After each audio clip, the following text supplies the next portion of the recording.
Researchers installed a camera inside Daniel's coffin as part of an experiment.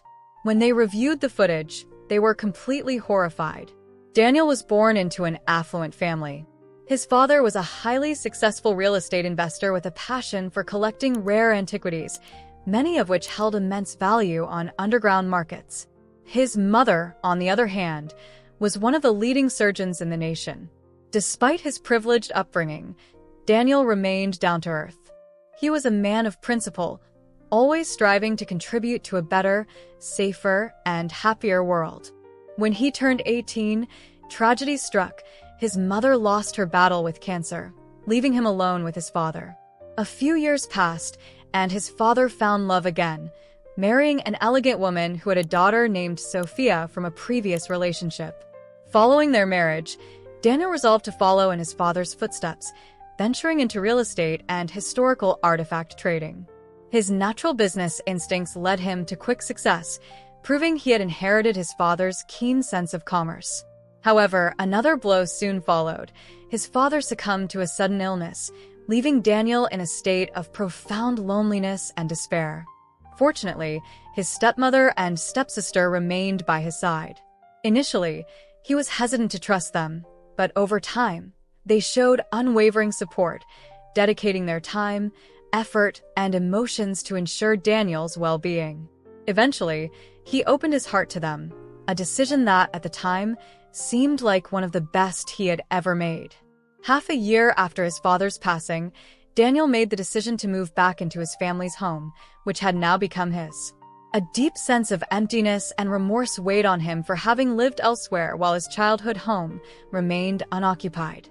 His return brought joy to the local community.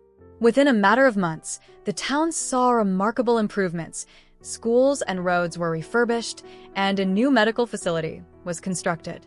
Additionally, Daniel made generous contributions to underprivileged families and set up scholarships for children in need. The entire community admired him and wished him well each day. But their joy turned to sorrow when one morning, the devastating news of Daniel's death spread. Sophia, his stepsister, had gone to check on him, only to find him unresponsive on the floor. Despite a dreadful feeling that he was already gone, she wasted no time rushing him to the hospital, clinging to the hope that she was mistaken. Sadly, the doctors confirmed her worst fears. Daniel had passed away. Despite their expertise, they were unable to determine the cause of death. They informed Sophia of the uncertainty and recommended an autopsy to find definitive answers.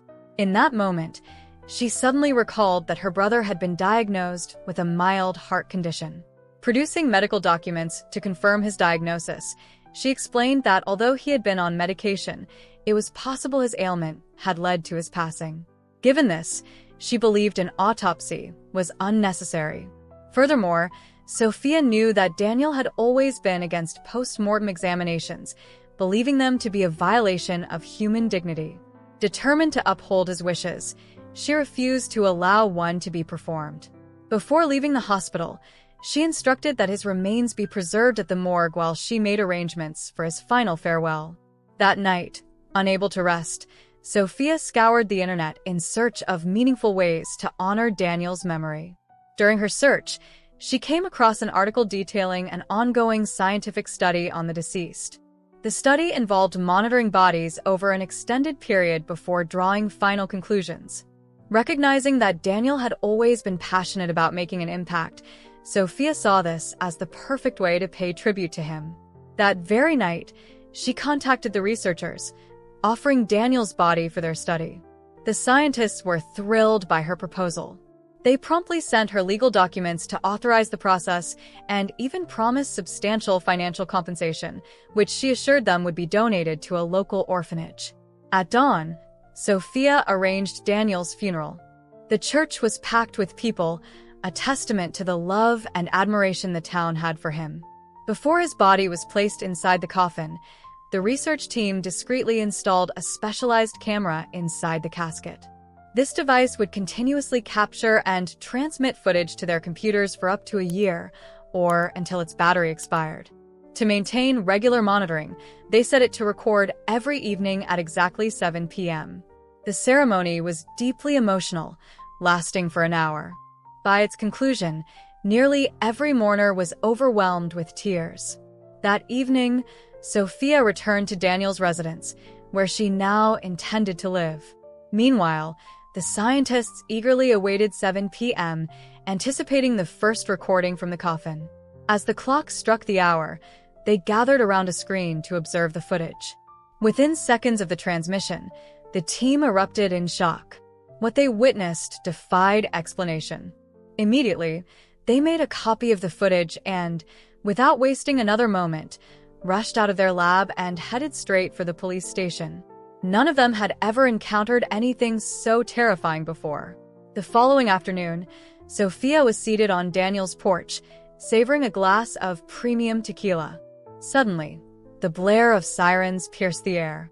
Before she had time to react, a police vehicle came to a halt in front of the house. Feeling a surge of panic, she quickly got up and walked toward the officers. "Good afternoon, officer," she greeted, forcing a grin that anyone could see was fake. "We're looking for a Miss Sophia," one of the officers stated. "Yes, that's me." "How can I assist you?" she replied, her voice unsteady as her hands quivered. She quickly hid them behind her back. Even before the officers could clarify their visit, she started behaving erratically. "What's the meaning of this? Do you even have a warrant?" she snapped. Then, in an attempt to obstruct them, she hurried to the entrance and spread her arms wide, blocking their way, even though they hadn't even attempted to step inside yet. "You have no right to be here. There's nothing suspicious in this house," she shouted. But what followed left her completely speechless. The officers informed her that she was being summoned for questioning, as they believed she was involved in Daniel's death. The moment those words left their lips, her stomach dropped, her face lost all color, and the glass in her hand slipped, shattering into countless pieces. At that point, she realized there was no point in keeping up the facade. In a desperate bid for leniency, she confessed. Sophia admitted that she never meant to kill her stepbrother. Her only goal had been to acquire the priceless antiquities he had hidden. She revealed that she had laced his coffee with an excessive amount of sleeping pills, hoping to put him to sleep while she searched for the items. However, after an extensive search, she found nothing. When she returned to his room, intending to coerce him into revealing their whereabouts, she discovered to her horror that he was no longer breathing. Fearing a murder charge, she concocted the lie about his heart condition, even going as far as presenting forged documents to support her claim. To erase any suspicions, she rejected the idea of an autopsy and instead donated his body for research. "I didn't mean to hurt him. It was a mistake," Sophia pleaded.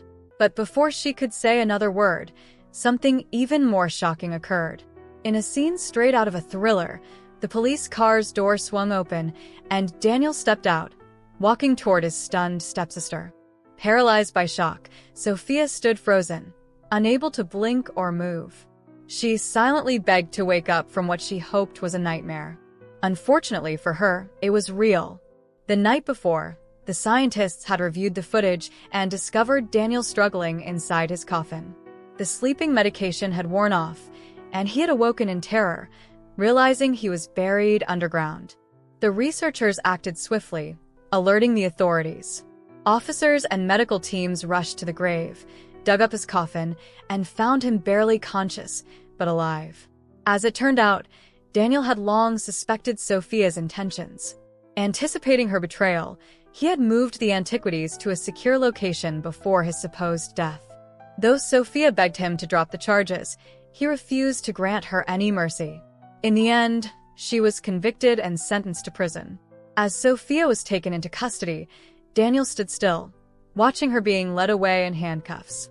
There was no sign of regret in his expression, only the cold realization that his own stepsister had betrayed him for wealth. The townspeople, who had once admired Sophia for standing by Daniel's side, were now horrified at the truth. They had believed she was a devoted sister, only to find out that her care for him had been nothing more than a well-constructed lie. After Sophia's confession, the court proceedings were swift. Given the overwhelming evidence, including the forged medical documents, the tampered coffee, and her attempt to bury Daniel alive, the judge handed down a severe sentence. She was convicted of attempted murder and fraud, receiving a 25-year prison sentence without the possibility of parole for the first 15 years. Despite her desperate pleas, no leniency was granted. The court deemed her actions premeditated and malicious. As she was led away, Sophia turned to Daniel one last time, her eyes filled with both regret and desperation. But Daniel gave her no acknowledgement. He simply turned away. With Sophia out of his life, Daniel was left to pick up the pieces. Though physically recovered, the trauma of being buried alive haunted him. He struggled with severe claustrophobia, unable to be in confined spaces for too long. Nightmares plagued his sleep, often waking him in a cold sweat, gasping for breath as if he were still trapped inside the coffin. To cope, Daniel sought therapy, working with a psychologist to process the horror of his experience. It was a long and arduous journey, but with time, he learned how to manage his anxiety. He also became involved in projects advocating for mental health, donating to organizations that supported trauma survivors. Despite his personal battles, Daniel remained committed to his community. He continued his philanthropic work, funding new developments in the town. He expanded the scholarship program he had started, ensuring that more children had access to quality education. The small hospital he helped build was upgraded to include a mental health wing, offering counseling and support to those in need. His business flourished as well. Investors, hearing of his resilience and intelligence, sought partnerships with him. His reputation in the real estate and antiquities industry skyrocketed, and his wealth grew substantially. However, Daniel was no longer interested in accumulating riches. He used much of his earnings to support charitable causes. As for the artifacts that Sophia had tried so desperately to steal, Daniel made a decision. He would donate the most valuable pieces to museums and institutions that would preserve them properly. The rest he auctioned off, using the funds to establish a foundation in honor of his late parents, supporting historical preservation and cultural education. One day, an unexpected letter arrived at his doorstep. It was from Sophia. She had been in prison for a year now, and the letter was filled with regret. She wrote about the isolation, about how she had time to reflect on what she had done, and she begged Daniel for forgiveness. But Daniel wasn't sure if he could ever forgive her. He left the letter unread for weeks before finally deciding to respond. In his reply, he told Sophia that while he would never forget what she did, he hoped she would use her time in prison to truly change. He offered no promises of reconciliation, only the hope that she would one day come to terms with the consequences of her actions. Years passed, and Daniel found himself in a much better place. The nightmares became less frequent, and his trust in others, though damaged, slowly started to rebuild. He surrounded himself with people he knew he could count on, true friends and loyal employees. Despite everything, he never remarried or reconnected with his stepmother, who had quietly disappeared after the scandal. No one in town ever heard from her again. Some said she moved abroad in shame, unwilling to face the fallout of her daughter's crimes. Others believed she had known more about Sophia's plans than she let on, and she fled to avoid scrutiny. Daniel, however, no longer cared. He focused on building the future he wanted, one without the betrayal that had nearly cost him his life.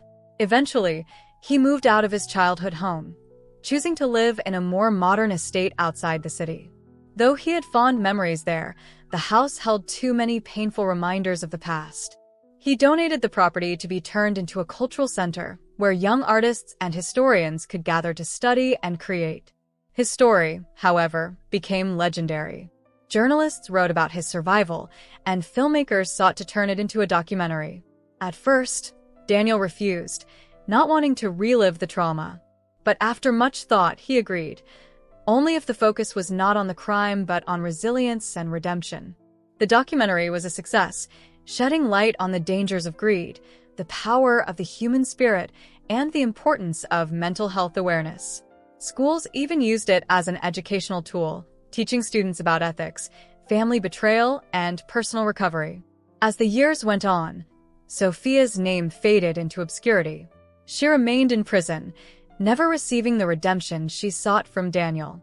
Her last known whereabouts were in a high-security facility where she reportedly lived in near solitude, rejected even by fellow inmates. Daniel, on the other hand, continued to thrive. He had turned his tragedy into purpose, using his experience to help others rise from their darkest moments. He found joy in his work, in philanthropy, and in knowing that, despite everything, he had won. Because in the end, Daniel had not just survived, he had lived. What do you think about Daniel's decision to take legal action against his stepsister? Thanks for watching. See you next time. Disclaimer: this channel does not support or tolerate any form of discrimination, racism, prejudice, or violation of human rights. The stories presented here are original and created by the author with the aim of promoting reflection, awareness, and dialogue. All content is developed with respect for diversity and the dignity of all people.